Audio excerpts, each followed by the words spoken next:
Hello guys, আশা করি তোমরা সকলে ভালো আছো। আরও একটা নতুন ব্লগে সবাইকে স্বাগত। তো ফাইনালি আজকে আমাদের গন্তব্যস্থল পশ্চিমবঙ্গের বাবার ধাম, যা তারকেশ্বর নামে পরিচিত। আর আমরা কিভাবে যাব তারকেশ্বর, এই ব্লগটার মধ্যে পুরো ভিডিওটা শেয়ার করব। ভিডিওটা শেষ পর্যন্ত দেখতে থাকো। প্রত্যেক বছরের মতো এবছরও আমরা রেডি হয়ে প্রথমেই চলে যাই আমাদের গ্রামের যে সমস্ত মন্দিরগুলো আছে সেখানে প্রণাম করতে। আর প্রণাম কাজ শেষ হয়ে আমরা চলে আসি আমাদের জন্য যে টোটো ভাড়াগুলো করা হয়েছিল ঘাটের ধারে যাওয়ার জন্য সেখানে। আর আমাদের গ্রাম থেকে ঘাটের ধার 5 কিলোমিটার মতো, প্রায় 30 মিনিট মতো সময় লাগবে। আর প্রত্যেক বছরের মতো এবছরও আমরা টোটো গাড়ি করেই যাচ্ছি। তো ফাইনালি আমরা ঘাটের ধারে পৌঁছে গেছি। আর এখানে সবাই গাছের তলায় দাঁড়িয়ে আছে, প্রচণ্ড রোদ দিচ্ছে। তো একটু পরেই আমাদের নৌকা ছাড়বে, সবাই রেডি হয়ে আছি আর নতুন ড্রেস পরে আছি, দেখতে পাচ্ছ তোমরা। তো আমরা যে নৌকাটা করে এই ঘাটটা পার হবো সেই নৌকাটা চলে এসেছে, সবাই আমরা উঠে পড়েছি। আর এই নৌকাটা করে ঘাটটা পার হতে প্রায় 5 মিনিট মতো সময় লাগবে। আর আমরা এখন ঘাটের ধারে এই রোদের মধ্যে দাঁড়িয়ে।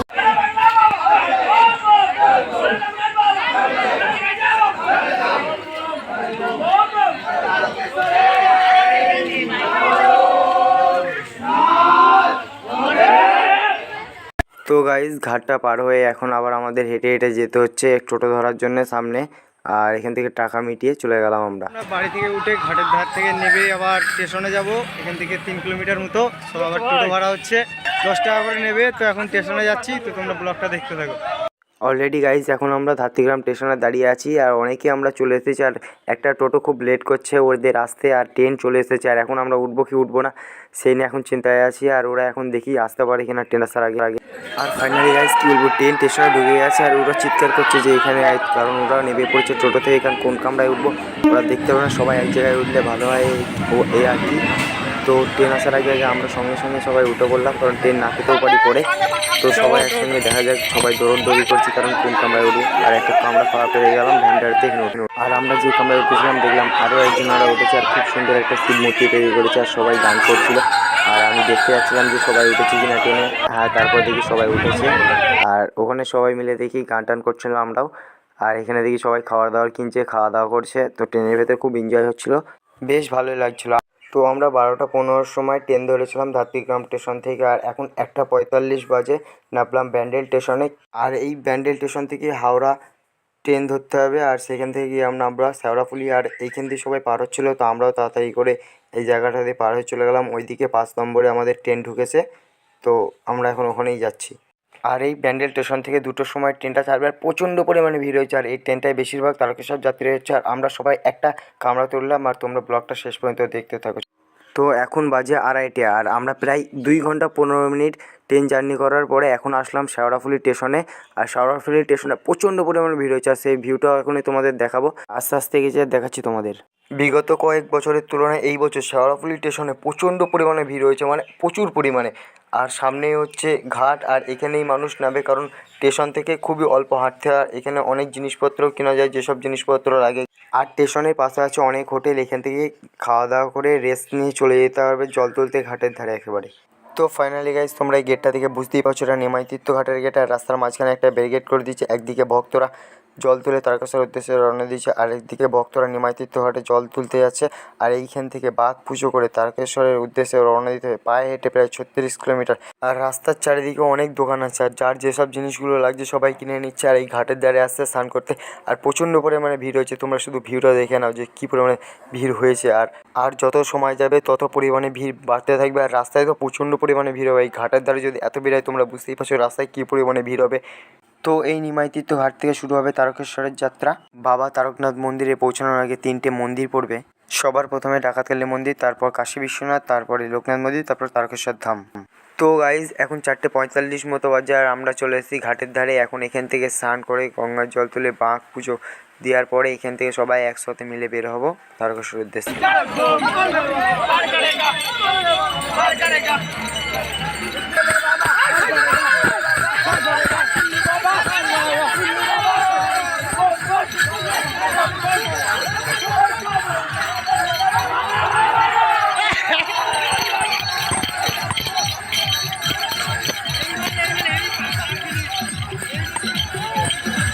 যদি কখনো তারকেশ্বর না যাও তো কখনো বুঝতে পারবে না বাবার কী টান। কখনো 5 কিলোমিটার আমরা হেঁটে যেতে পারি না, আর 36 কিলোমিটার রাস্তা আমরা হেঁটে চলে যাচ্ছি।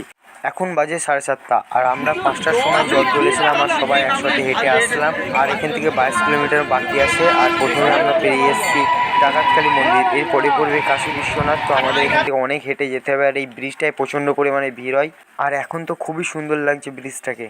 আরও রাত যত গভীর হবে আমরা পৌঁছে যাব তারকেশ্বর মন্দির।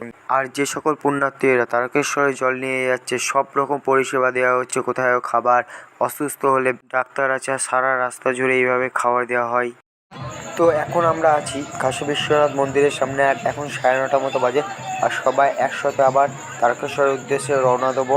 আর আমাদের 14 কিলোমিটার মতো পথ বাকি আছে। আর যত সময় যাবে আমরা তত মন্দিরের সামনে এগোবো।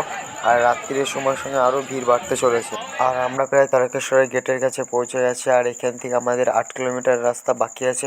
তো সবার প্রথমে আমরা শ্যাওড়াফুলির ঘাট থেকে জল তুলে ডাকাতকালী মন্দিরের কাছে বিশ্রাম নিয়ে আবার হাঁটা শুরু করি। তারপরে কাশী বিশ্বনাথ মন্দিরের কাছে এসে বিশ্রাম নিয়ে আবার আমরা লোকনাথ মন্দিরে পৌঁছাই।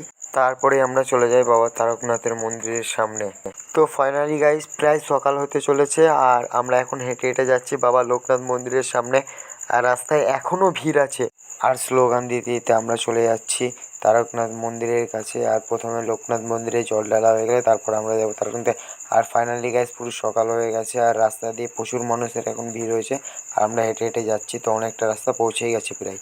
তো ফাইনালি গাইস এখন তারকেশ্বরের মেন গেটের সামনে দাঁড়িয়ে আছে আর এখানে গেট পড়েছে, আস্তে আস্তে সবাইকে ছাড়ছে অল্প অল্প করে লাইনে। আর এখান থেকে গেট ছাড়লে আমরা যাব। তো ফাইনালি আমরা মন্দিরের সামনে চলে এসেছি আর এখান থেকে একটুখানি গেলেই বড় মন্দির। আর এত ভিড়ের মধ্যে ভিডিও করা হয়তো সম্ভব হবে না, আর দেখা যাক এই ভিড়ের মধ্যে ভিডিও করা যায় কিনা। তোমরা ব্লগটা শেষ পর্যন্ত পুরোটা দেখতে থাকো।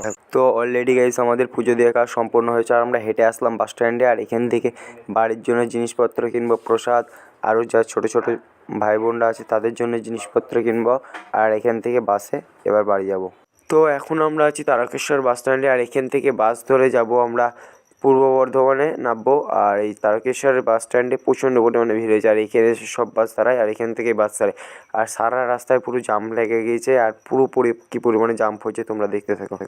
তো বাস পুরো লোড হওয়ার জন্যে আমরা ছাদের ওপরে উঠেছিলাম আর প্রথমবার এই ছাদের ওপরে বেশ ভালো লাগছিলো, কিন্তু প্রচণ্ড রোদ দেওয়ার কারণে গেঞ্জি খুলে এখানে বসেছিলাম আর খুব ভালো লাগছিলো। তো এখান থেকে মহাদেবকে স্মরণ করতে করতে আমরা বাড়ি চলে আসলাম। তো ফাইনালি একটা জায়গায় এসে আমাদের বাসটা থামলো, এখানে 3-4টে ট্রেন একসাথে পাস হলো আর এখানে অনেক জিনিস ছিল খাওয়ার। আমরা এখান থেকে খেয়েও আবার বাসে উঠলাম। এখনও প্রায় 1 ঘন্টা রাস্তা আমাদের বাকি আছে। তো ফাইনালি গাইস এখন আমরা নৌকায় উঠে পড়েছি আর প্রত্যেক বছরের মতো এবছরও আমরা নৌকায় বাড়ি যাচ্ছি। আর এখান থেকে একটুখানি ঘাট আমাদের, আর সবাই এখন নৌকায় খাওয়া দাওয়া করছে। আর নৌকা থেকে নেমে আমাদের ঘাটের ধারে স্নান করে এখান থেকে জল তুলে আবার আমাদের গ্রামে যে মন্দিরে প্রণাম করেছিলাম সেখানে জল ঢেলতে হবে। আর এই বিকেলের টাইমটা বেশ সুন্দর লাগছে, নৌকার ঘাটটা কত সুন্দর লাগছে দেখতে। আর তোমরা ব্লগটা শেষ পর্যন্ত পুরোটা দেখতে থাকো। তো চলো भोले बाबा सामने बात